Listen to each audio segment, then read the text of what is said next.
Blue shark. Here's the good news. You don't have to worry about a blue shark stalking you while you frolic in the waves a few yards from your beach blanket. This aquatic predator, which can grow more than 12 feet in length, prefers to remain in waters at least 1,150 feet deep. That's where it finds its dinner: small bony fishes, like herring and sardines, and invertebrates, like squid, cuttlefish and octopus. It's also been known to scavenge on dead marine animals and steal from fishermen's nets. And that brings us to the bad news. Although blue sharks aren't known to be particularly aggressive, especially compared to their nastier cousins the bull sharks, they won't turn their noses up at a potential meal of human flesh either, if you happen to be shipwrecked or floating on your seat cushion after surviving a plane crash. Bronze whaler. The bronze whaler gets its name from its gray to olive green coloring. Bronze whalers are big, with males maturing at about 6.6 to 7.5 feet in length, while females mature at 7.9 feet. Bronze whalers have distinctive outwardly hooked teeth, moderately rounded broad snouts, and bulges at the base of the upper caudal fin. They live in temperate waters around the world, but are distributed unevenly in populations that have little exchange between them. The bronze whaler is an important commercial catch for human consumption in New Zealand, Australia, Brazil and South Africa, where they are caught in bottom trawls, by line gear, and by sport fishermen. The bronze whaler shark has been implicated in 15 shark attacks since 1962, only one of which resulted in a fatality. Oceanic white-tip shark. The oceanic white-tip may only have 12 unprovoked attacks and 3 fatalities on the books. But that's because it might be getting away with many of its crimes by not leaving any evidence. Marine explorer Jacques Cousteau ranked the white-tip shark as one of the most dangerous for its brazenness in evaluating prey. Found in deep waters, this shark became a primary enemy during times of war, when soldiers ended up in the water after their transport was attacked. Known for being the first on the scene of a shipwreck, this shark likely gobbled up many servicemen, not reflected in the statistics. Most notably, the white tip is thought to be responsible for eating many of the men aboard the Nova Scotia, which sunk in World War II, and suffered more than 800 casualties. The white tip is probably one of the most abundant large fish in the ocean. Divers who encounter the fish report that this is a shark with attitude and boldness, unperturbed by the diver's defense mechanisms. It persistently and aggressively investigates divers. Black tip shark. If you're a Florida surfer, you may already be familiar with the black tip shark, since the species reportedly inflicts 16% of the shark bites on surfing enthusiasts in your state. Black tips also have chomped on humans along other parts of the Atlantic and Gulf coasts of the United States, and off the waters of South Africa and the Caribbean. If there's an upside to this, it's that the species, which prefers depths of around 10 feet, only averages about 5 feet in length and just 40 pounds in weight, and seldom inflicts anything more than a minor wound. To date, there have been 41 documented attacks on humans by black-tip sharks,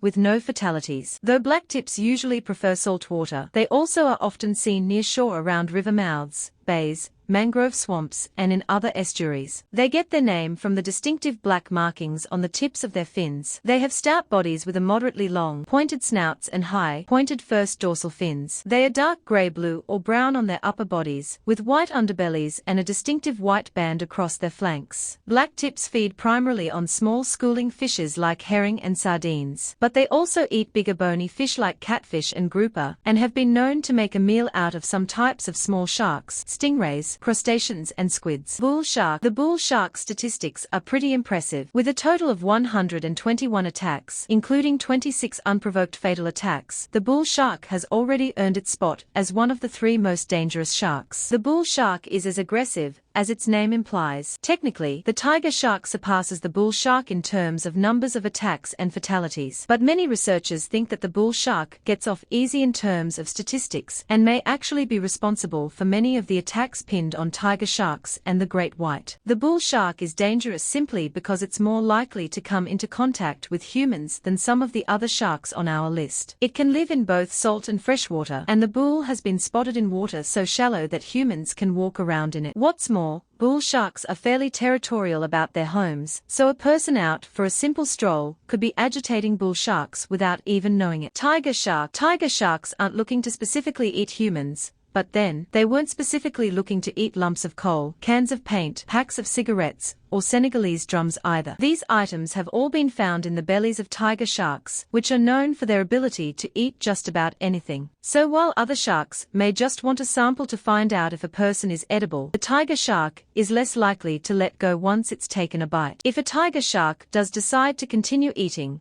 you're in for an unpleasant experience, to say the least. Their jaws have elastic muscles, which allow them to swallow pieces of prey much larger than what might seem possible. And little can be done once you're in the grip of the tiger shark's razor-sharp teeth, which can chomp through anything. Many a crunchy sea turtle has fallen prey to those teeth despite a hard, protective shell. Great white. In 2001, Jaws author Peter Benchley claimed that he couldn't have written the book today knowing what he knows now about great white sharks. The great white is just not the mindless killing machine that was depicted on the silver screen. This shark is extremely curious, though, and may bite humans to determine if they would make a good meal. They generally don't return for seconds, because humans simply aren't very good food. These sharks much prefer the fatty blubber of seals and sea lions. While some scientists say that great whites mistake surfers on their boards for seals, it may just be a youthful mistake. Some researchers think those sharks are likely the juveniles of the species who are in the first stages of adding seals and sea lions to their diet. Whether it's mistaken identity or not will certainly matter very little to the poor person who does get trapped in these infamous jaws. As for being a taste bite, the great white takes a pretty big taste, as it's able to consume 20 to 30 pounds of flesh with each bite, with the force of each bite measuring over 4,000 psi. With one bite like that, a human could bleed to death or die from damage to internal organs. Wobbegong shark. Wobbegong sharks, a name that's a catchword for multiple species of sharks in the genus Erectolobus, get their name from an Australian Aboriginal word that means shaggy beard. This type of carpet shark will lie in wait on the ocean floor for crustaceans and fish to swim by. While wobbegongs may not look that ferocious, they are responsible for at least 19 attacks on humans, though they've yet to inflict a documented fatality. One species, the spotted wobbegong, reportedly can be aggressive toward humans, with at least 4 documented attacks. There are accounts of unprovoked attacks on divers, as well as incidents in which wobbegongs bit people who stepped on them or let their limbs get too close to the mouth of the sharks, which may have mistook them for prey. Once a wobbegong latches onto a person, they are stubborn about letting go, which can lead to severe lacerations. Even so, wobbegongs are more in danger from humans than vice versa. They are often caught by trawlers and in lobster pots, and spearfish fishermen often kill them as well. Sand tiger shark. The species is found in most warm seas throughout the world, except for the eastern Pacific. In the western Atlantic Ocean, sand tiger sharks range from the Gulf of Maine to Argentina, and are commonly found in Cape Cod and Delaware Bay during the summer months. They are most often found close to shore, at depths ranging from 6 to 626 feet, but are also found in shallow bays, coral and rocky reefs. Sand tiger sharks are large and bulky, with flattened conical snouts and long mouths that extend behind the eyes. They sometimes have dark reddish or brown spots scattered on their bodies. Females can reach a maximum length of more than 10 feet. Males are usually just under 10 feet. As previously mentioned, sand tigers have a hearty appetite for herring, mullets and rays, among other things, and they sometimes hunt in schools and cooperate by surrounding and bunching their prey. Sand tigers are fished for food in the North Pacific, Northern Indian Ocean, and tropical west coast of Africa.